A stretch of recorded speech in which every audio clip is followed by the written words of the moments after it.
Today's video is a fantastic look at the friendship between Peter and Quagmire. Sometimes they clash, but overall they bring joy and positive energy to us all. Number 1. Peter and Quagmire form a band, Season 12, Episode 7. The adventure kicks off when Quagmire crashes at the Griffin house after making eye contact with a trans person at a bar, who then follows him home like a relentless debt collector. You knew what you were staring at! Get out of here, you mess! You were far away! I didn't know what you were! You know you want me! Shut up! Now go home! Nobody saw me come here! I said shut up! Sneak around back. While chilling with Peter, a rogue bee accidentally helps them discover their hidden musical chemistry. Hey, can you take it up here? They harmonize beautifully. Well, beautifully by their standards. And Peter is thrilled, exclaiming that for the first time in his life, he feels special. Except for that one time I had cow udders. Don't ask. All right then, looks like we got ourselves a deal. This is cause for celebration.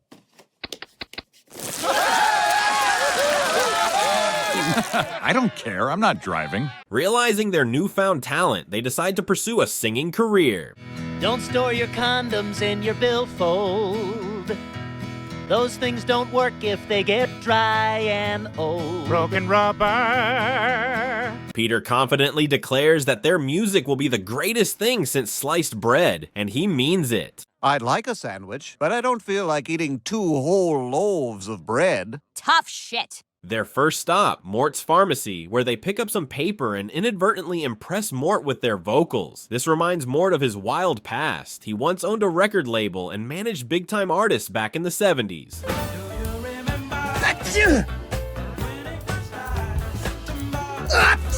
Oh, September is the worst month for pollen. Until his crippling addiction to olives spiraled out of control, leading to olives taking over his business in 1975. Yes, really. My hair straightened, even my voice changed. I didn't recognize the man I saw in the mirror.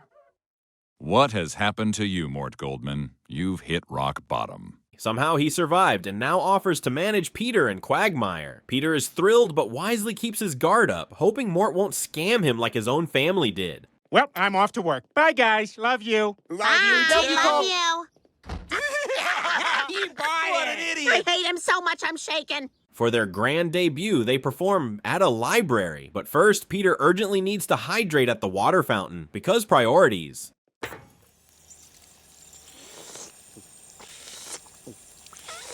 I can taste the previous person's cough. The show is, unsurprisingly, a disaster. Everyone leaves, and Peter laments wasting time when he could have been hiking with the nuns. We don't hike. We just wear tight pants and get coffee. Back home, they mope about their failure, convinced no one cares about their music, even though, to be fair, Peter has seen worse performances. I was walking home around 8:15 p.m. to my car. It was very dark, and then I heard the footsteps. Boo! Get to the sex! Just when all hope seems lost, Mort drops a bombshell. He uploaded their performance to YouTube. Yes, that's a thing in this universe. And they've been invited to perform at a music festival. They celebrate like 20-year-old girls who just got free drinks.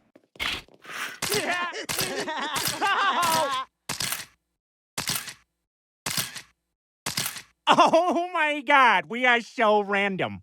The festival gig is a huge success, leading to an offer for a new manager. We're halfway there. I think if we do this, we'll get the giraffe. Okay, I'm in. You got a deal. Naturally, they fire Mort and replace him with someone tougher, like the legendary Indonesian kickboxer Agus Banwat, because obviously, nothing screams music management like a professional fighter. Come on. Come on. Come on. Come on. Disappear. Disappear. Come on. Come on. Peter then makes a brilliant life decision. He ditches his family to go on tour, despite Lois's protests. This scavenger hunt will provide you with my answer. Here it is, a penny from 1858. We're getting closer to our answer.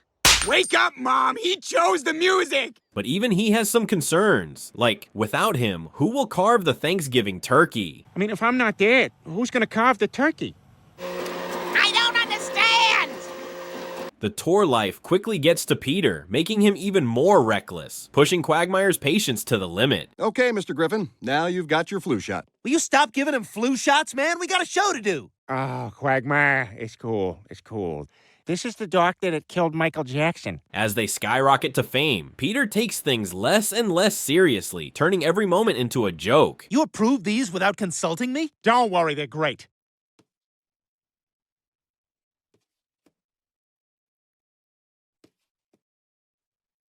Until Quagmire finally snaps during a live performance on Conan. He smashes Peter's guitar and walks out, leaving Peter with nothing but shattered dreams and a very confused audience. I quit!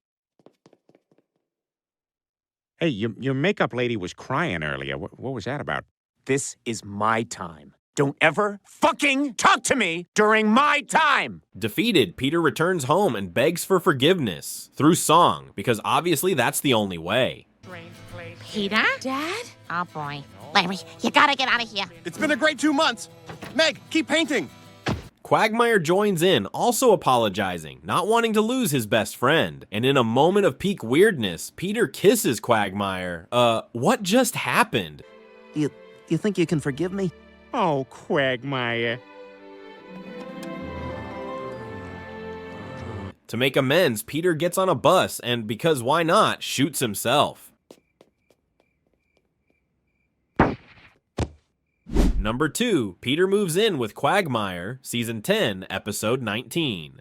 The story kicks off with Peter flattening Lois in bed. Thankfully, she somehow survives. Lois, you in the bathroom? At the hospital, the doctor announces she's got 3 broken ribs, which is honestly not great considering this is the 7th time this month that Peter has rolled over and crushed her. He practically smothers me every night. Well, are you hogging the blankets? No. Probably hogging blankets. And if he's not using his body to torment her, he's using his feather pen to write at night, keeping her awake. This year's gourd crop has fallen prey to a rather unexpected infestation of salt marsh cutworms. Dip, dip, dip, dip, dip. Peter, it's 4 in the morning. Come to bed. Marital concerns continue to bedevil me. The only solution, separate beds. Naturally, Peter hates this idea because he only follows God's instructions, but Lois has had enough. Dr. Hartman called about my x-rays. He said my spine is now disfigured. Lois, if God wanted me to not sleep with my wife, he would have made me John Travolta. Begrudgingly, Peter goes along with it, but he can't sleep and whines that even the coldest, most emotionless men still need a good cuddle. Even cold, unfeeling men like Charles Bronson. Hey, Charles Bronson's wife, scooch over. I want to cuddle. That's nice. Unable to handle a night without snuggle time, Peter turns to Quagmire and suggests they sleep together. Quagmire, being Quagmire, understands his friend's suffering and agrees, partly out of curiosity about what it's like to sleep with a real man. Yay, that is such good news. And I'm so happy they gave us a booth. I know, because they're supposed to be reserved for parties of 3 or more. I know! That night, Lois walks in to find Quagmire squeezed onto their tiny bed next to her husband. She finds it a bit weird, but ultimately doesn't care. After all, what's the worst that could happen between 2 dudes in bed? Fine, do what you want. I don't care. But I think it's very strange. Okay, that's the one thing it's not. Yeah, it's not strange. I already told you I don't care. Then Peter, being Peter, starts goofing around, but things get out of hand when he suddenly pulls Quagmire's pants down. Your boxers are a little starchy. Can I take them off with my foot? Sure.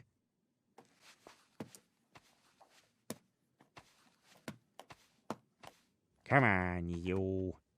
At this point, maybe Lois made a huge mistake letting them sleep together, because soon after, Peter straight up moves in with Quagmire like they're a happy couple. Only a man can truly make another man happy, indeed.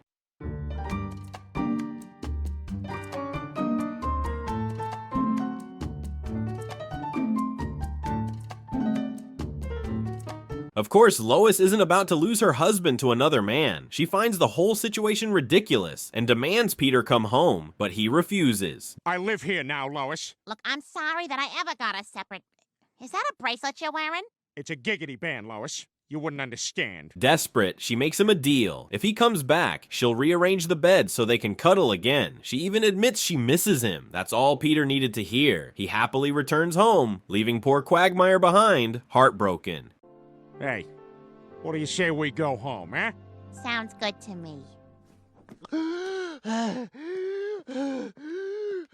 Number 3. Peter and Quagmire accidentally swap underwear. Season 20, Episode 5. The guys get way too excited when they hear about a new laundromat bar combo in Quahog called Duds and Suds. Oh, cool! We should go. Nothing better than putting on a warm diaper right out of the dryer.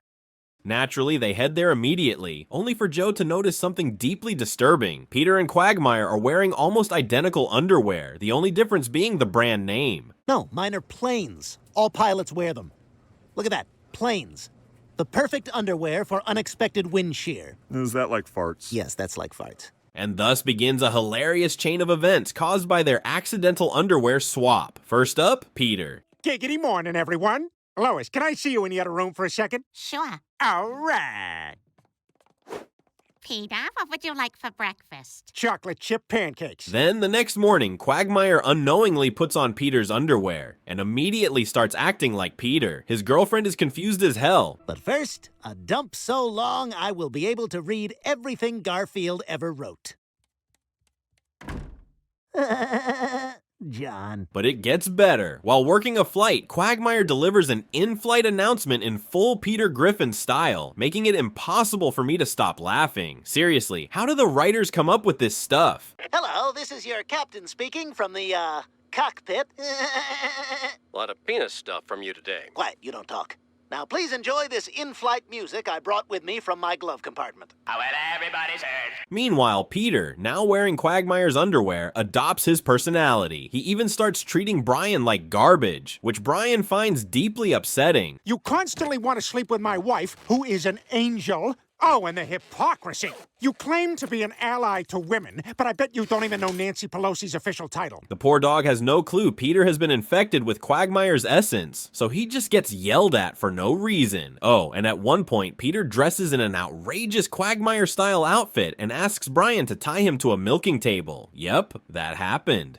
Now, can you strap me to this milking table? My wife will be home soon. That night, the guys meet up at the Drunken Clam, and both Peter and Quagmire sense that something is very wrong, particularly when a giant chicken randomly attacks Quagmire for no reason. I was in line at the bank, and this human-sized chicken cut in front of me. Well, I wasn't gonna let that stand. I had a weird day, too. I asked like 7 people if they were going to watch the SpaceX launch. And I don't even know what that is. Joe, being the voice of reason, for once, figures it out. They swapped underwear. Peter and Quagmire deny it, so Joe demands they stand up for an inspection. Because, of course, he does. Oh, so your boys were where his boys were, and your boys were where his boys were. Oh my God. To make the scene even funnier, Seamus randomly appears and asks, "What are you guys talking about?" Peter and Quagmire exchanged underwear. Ha! Classic. Me? I don't wear underwear. I just wear trunks. Tree guy. That'll hit you when you're driving home. To restore balance to the universe, Peter and Quagmire perform an honorable underwear returning ceremony, military style.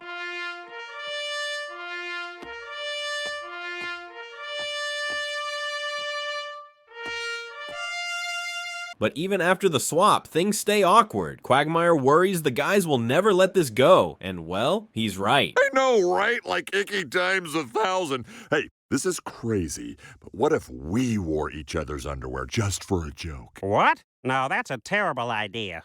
Just joking. Trying to make things less weird, Peter invites Quagmire and Ida over for dinner the next night, but even at the dinner table, they can't stop acting strange. They literally crawl under the table just to have a private conversation. You should probably get checked. They say when you wear someone's underwear, you're also wearing the underwear of everyone whose underwear they've worn. I can't believe this. I thought I knew you, Glenn Quagmire. Eventually, they confess the underwear mix-up, which makes Lois and Ida burst into laughter, calling it no big deal, but Peter and Quagmire vehemently disagree. Look, guys can share laughs and beers, but we don't share feelings, emotions, or underwear. Between male friends, there's no coming back from this. He's right. I'm afraid our relationship is on the skids. Quagmire is so mortified that he actually considers moving away. Peter, heartbroken, just watches him from a distance. Until Lois drops some wisdom. If you have a best friend, nothing can ever tear you apart. Look, I don't have a lot of friends. It's kind of a problem on the show. But if I did, I would never let anything come between us, especially a pair of underwear. Inspired, Peter sprints toward Quagmire. Quagmire sprints toward Peter. They embrace in an overly dramatic hug, swearing to never be apart again. Now that is true friendship. Quagmire, I just want to say that you can wreck a good pair of underwear, but you can't wreck a good friendship. That's nice, Peter. Underwear should never come between two friends. Well, it kind of should. yeah, kind of should. Yeah. Number 4. Peter helps Quagmire move on to the afterlife. Season 20, episode 15. The adventure kicks off when the guys hear about a brand new virtual reality arcade in town. Peter, hyped as always, drags everyone along, but in classic Peter fashion, they end up at the wrong place first. Guys, let's go to VR World. Hell yeah! Let's do it! All right! I mixed up the letters. We'll get there. Eventually, they make it to the actual VR world, where they get to try out some high-tech virtual reality headsets. Everyone is beyond excited, except for Joe, who probably wished they had a VR experience called Leg Simulator.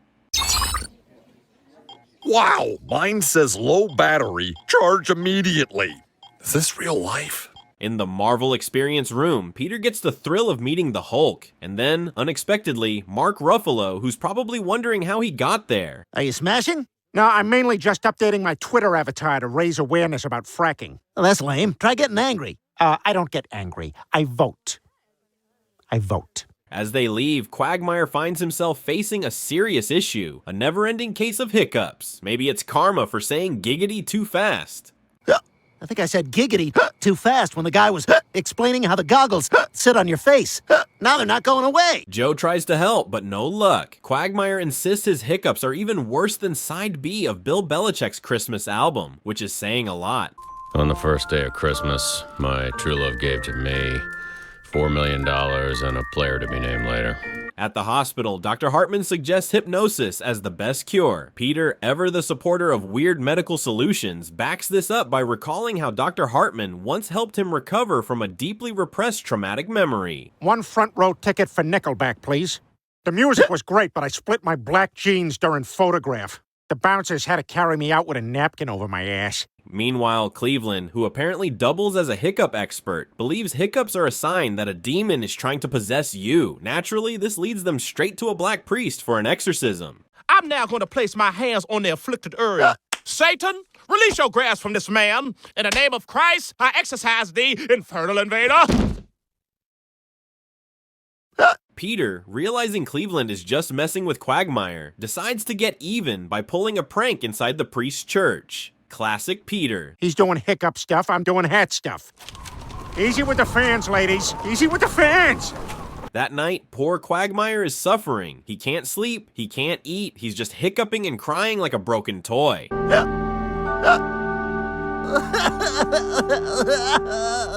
At his wit's end, he turns to his best buddy, Peter, and in a dramatic moment, begs him to put him out of his misery. Help! I can't sleep. I can't eat. Peyton Manning was accused of assaulting a woman, and it just kind of went away. I need you to do something for me, Peter. What is it? You name it. I need you to kill me. Now, Peter obviously doesn't want to kill his best friend, but after hearing Quagmire's sob story, he reluctantly agrees to help him move on the next day. Thank you so much. What are you doing with your Hawaiian shirts? I want them tightly folded like a flag at a military funeral. There's a condom in the pocket, and it's used. Bless his heart, Quagmire goes home, bids a tearful farewell to his beloved cat, who in return scratches him hard enough to miraculously cure his hiccups. It's a Christmas miracle. Ow! Ouch! God, those claws went right through my pants! Oh my God. Oh my God, they're gone! Kitty, you did it! You broke the curse! But hold up, death isn't done with him yet. As Quagmire sleeps soundly for the first time in days, Peter faithfully arrives to carry out his promise, refusing to hear any explanations. Peter, no! They went away! My hiccups are gone! Oh no, that's exactly what you said not to listen to. Peter, please, I swear, they're gone! Listen! With the utmost sincerity, Peter reassures his friend that he always follows through on his promises, just like when he was Jeffrey Epstein's bodyguard. Oof. We would like to see prisoner. On whose authority? Your mother. Yeah. Luckily for Quagmire, fate, or dumb luck, steps in again. On their way to the afterlife, Peter gets into an accident, giving Quagmire the perfect chance to slip away and escape death one last time, all while keeping the chaos and comedy alive. You okay back there, Quagmire? Why do you care if you're just gonna kill me anyway? We're still friends, jeez. Chris, I am very disappointed in you, and you are grounded, and we will talk about this after I kill my best friend. Number 5. When Peter and Quagmire helped Mort, Season 10, Episode 15. Peter buys a brand new lawnmower, and like any responsible adult, immediately uses it to annoy Quagmire. Why not Joe? Well, Joe's off living it up in Las Vegas. If I could find a way. Yeah! We all want to turn back time! This is the biggest sitting ovation I've ever seen! Things take a turn when Peter accidentally injures Quagmire by running over one of Brian's old bones. Ah! Holy crap, Quagmire, you all right? No, I'm not all right. My head's gushing blood, you idiot! And because Peter never misses an opportunity to make things worse, he loses part of Quagmire's brain, then generously feeds it to a zombie. Fantastic. Here you go. Yeah, you're hungry, aren't you?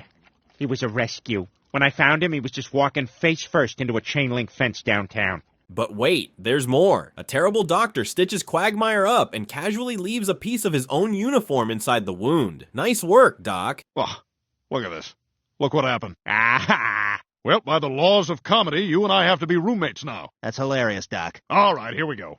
Later, the gang heads to the pharmacy, only to find out Mort is in serious financial trouble. So broke, in fact, that he has to record his own background music. If this is it, ooh, please let me know. If this ain't love, you better just say so. If this is it. Ever since Muriel passed away, turns out she was a scammer. Business has been in free fall. Peter, ever the helpful friend, but never the effective one, hatches a plan to fix things.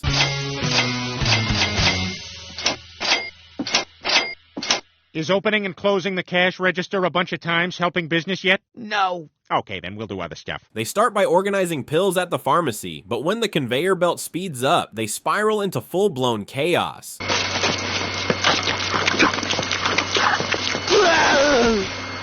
I got a wicked boner. Naturally, the next logical step is sky-high advertising. Literally. They fly a plane with a banner ad for the pharmacy, giving Quagmire the perfect excuse to shout giggity from the 32nd floor. All right. Quagmire, look out! Oh, no! But in classic Quagmire fashion, this accidentally causes the banner to fall onto a bus full of teenagers, killing everyone on board.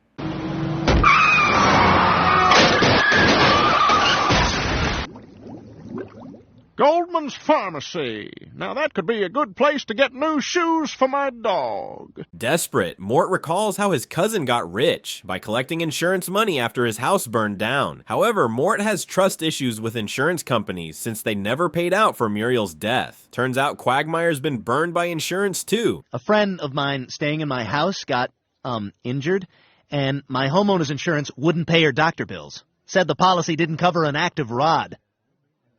After a thorough discussion, they decide the best solution is to torch the pharmacy for the payout. But first, Peter needs to reschedule his weekly circumcision appointments. Priorities. So what are we doing today? A little off the top? Yeah, but leave a little up front so I have something to play with. Sounds good. And take a look at the back. You see that there? Yeah? Yeah, let's trim that. I don't know when that started, but let's get rid of that. Their plan works, but how does Peter get away with sneaking out all night? Easy. He tricks Lois. But plot twist, Lois is also sneaking out. This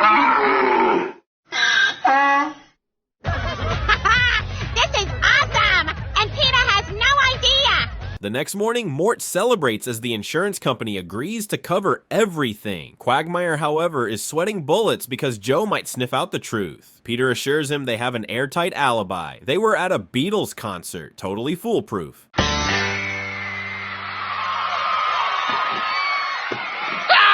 Sorry, I rode a bike here. Joe starts piecing things together, sending Quagmire into a paranoia spiral. He's so stressed he looks in the mirror and sees a completely different person. I looked in the mirror this morning, and it was like I was looking at a man I'd never seen before. Hi, Scott Bakula. Peter, always full of great ideas, suggests getting Joe off the case by prank, calling him as the chief of police and firing him. Shockingly, this does not work. Well, that's too bad. I was looking forward to giving you your birthday present next week.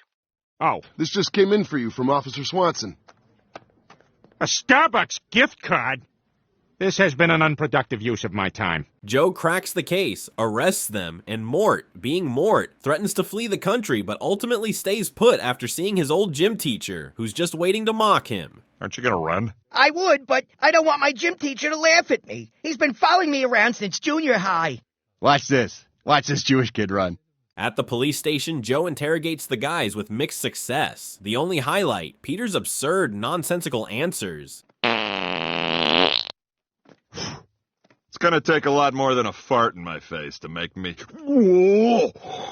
But then, Joe learns why they did it, because Mort needed help, and because insurance companies suck. Turns out Joe gets it. After all, they once denied him a life-changing medical procedure for his legs. $200,000.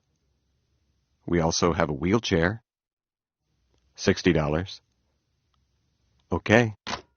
They're going with B. So in a rare moment of justice in Quahog, Joe destroys the evidence and sets them free. Moral of the story, insurance is the real villain here. I'm starting to regret erasing that message. Too late, buttface. Have a great summer, Joe. Number 6. Peter becomes Quagmire's pimp in American Gig-Olo. When the airline pilots go on strike, Quagmire joins the picket line, casually noting that the strike is dragging on longer than the local animal sobriety checkpoint. Open container of cat food, feather on a string. Is that a dead mouse? Get him off me! Somebody get him off me!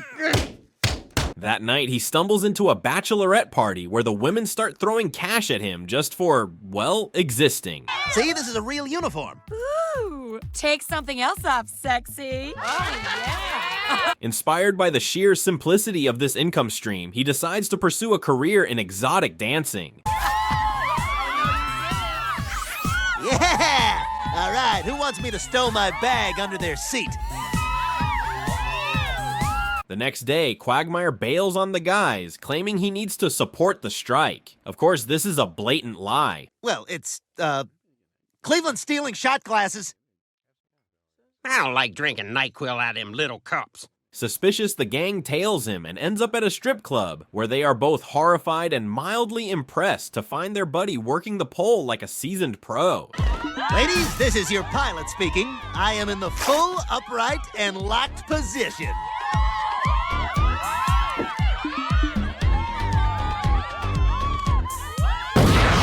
Oh my. They attempt to disguise themselves, but Quagmire immediately sees through their sad attempts at espionage. Oh my God, what are you guys doing here? Crap, our disguises didn't work. When Peter accuses him of selling more than just dance moves, Quagmire vehemently denies it, until, of course, a group of enthusiastic women straight up offers him cold, hard cash for extracurricular services. I am a dancer, not a gigolo. Captain Cockpit, my friend is about to get married, and we were wondering if you'd have sex with her for $500. I'm a gigolo. Things take a weird turn when a random guy shows up, not for a lap dance, but to hire Quagmire to entertain his wife. But I'm unable to properly have sex with my wife, so I figured, you know, who else but Quagmire? Knowing full well that prostitution is illegal, Peter quickly covers for him, telling Joe that Quagmire is simply swamped with his booming online sales business. Geez, I gotta go home and change into my Tarzan costume. For the web. Huh. I gotta get a computer. Embracing the lucrative lifestyle, Quagmire soon hits a snag. A customer refuses to pay up. So, he calls in Peter, who takes matters into his own hands and, using questionable but effective methods, gets the money back. You didn't pay my friend, so I'm gonna play with your doorbell until you pay up. Stop it! I can do this all day. I love buttons. Fine, here's your money. Grateful, Quagmire offers Peter a cut of the earnings and even promotes him to official business manager. Peter happily accepts, mostly because he wants extra cash to fuel his totally responsible college football gambling habit. Yeah, I'd like to bet $100. You want to pick a team? No, just take it. But as expected, Peter goes full-on corporate, turning Quagmire's side hustle into a sweatshop operation. The non-stop bookings leave Quagmire completely drained, but every time he tries to take a break, Peter, now a full-fledged pimp-ager, refuses to let him off the hook. What's in your pimp cup? It's actually a wheatgrass ginger mixture. I was in the middle of a cleanse. I didn't know we'd be doing this pimp thing, but I made a promise to my body. Not great. Things spiral further when Peter forces Quagmire to take on less than ideal clients, including one particularly feral old woman. Poor Quagmire, the things he does for money.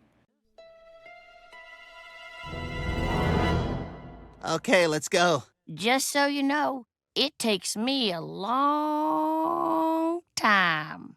Just when he thinks he's hit rock bottom, Quagmire is invited to be the star of an HBO documentary about the world's oldest profession. You know, some people ask me, would you want your son to be a hooker? My answer is always, hey lady, are we talking or am I beefing you? Naturally, Peter, now branding himself as Big Pete, also makes an appearance, because what's an HBO documentary without a sleazy middleman who loves Guardians of the Galaxy but can't handle horror movies?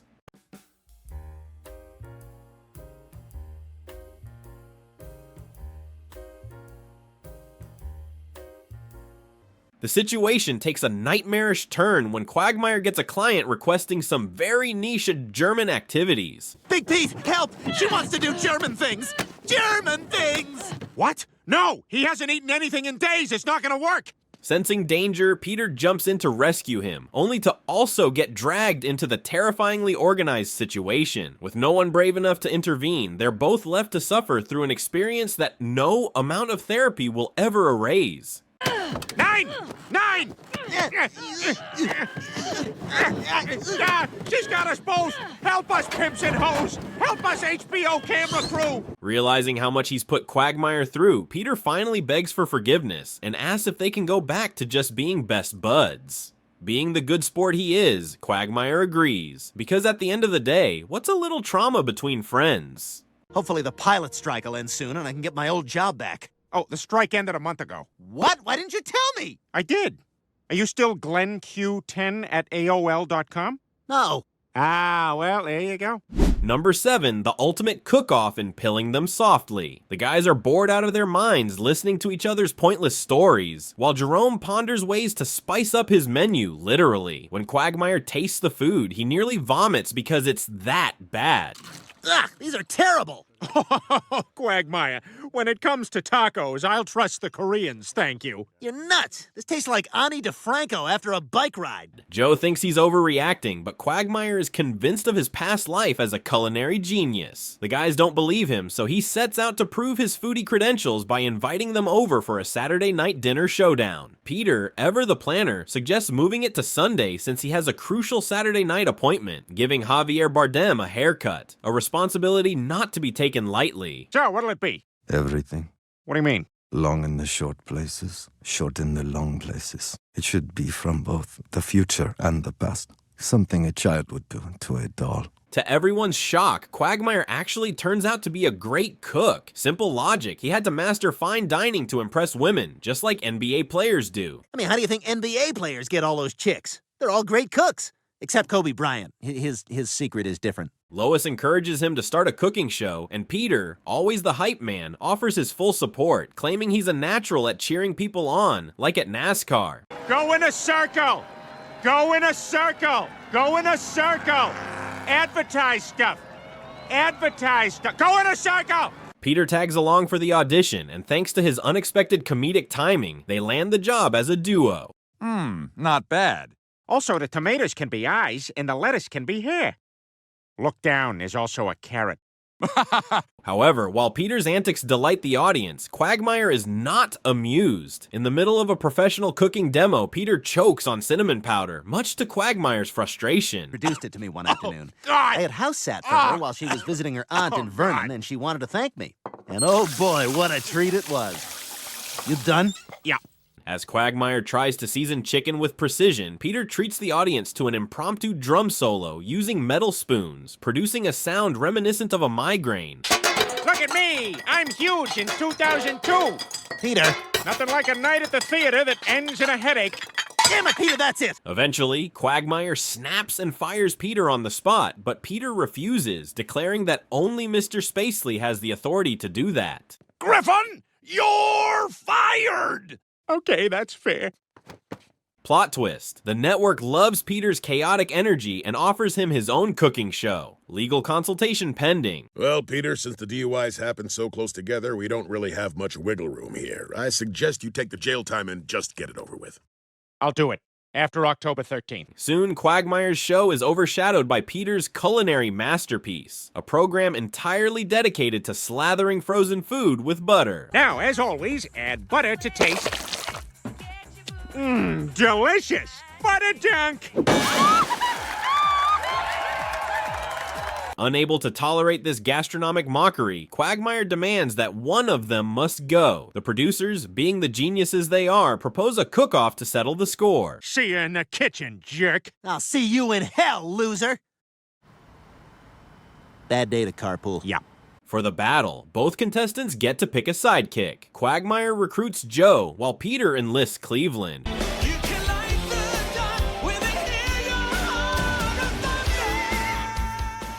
Host Tom dramatically announces the start of the culinary clash with an intense knife skills demo. Big whoop, I can do that. Oh my God, Erica! You killed Erica! Fantastic. But the real shocker, the secret ingredient is butter. This sends Quagmire into a spiral of despair. It's Peter's one specialty. A tragic accident with Joe leaves Team Quagmire unable to finish their dish, reducing Quagmire to tears. Damn it, Joe, pull it together! Hey, Quagmire, FYI, I gotta take off in like 10 minutes. I got a clarinet lesson. What? Oh, I can't do this. But then, in a moment of clarity, or guilt, Peter realizes he's been crushing Quagmire's dream. In a totally uncharacteristic act of kindness, he eats his own dish to help Quagmire win. I couldn't take your dream away. Heart attack from you, buddy. You're the mini stroke, one with the real heart attack talent.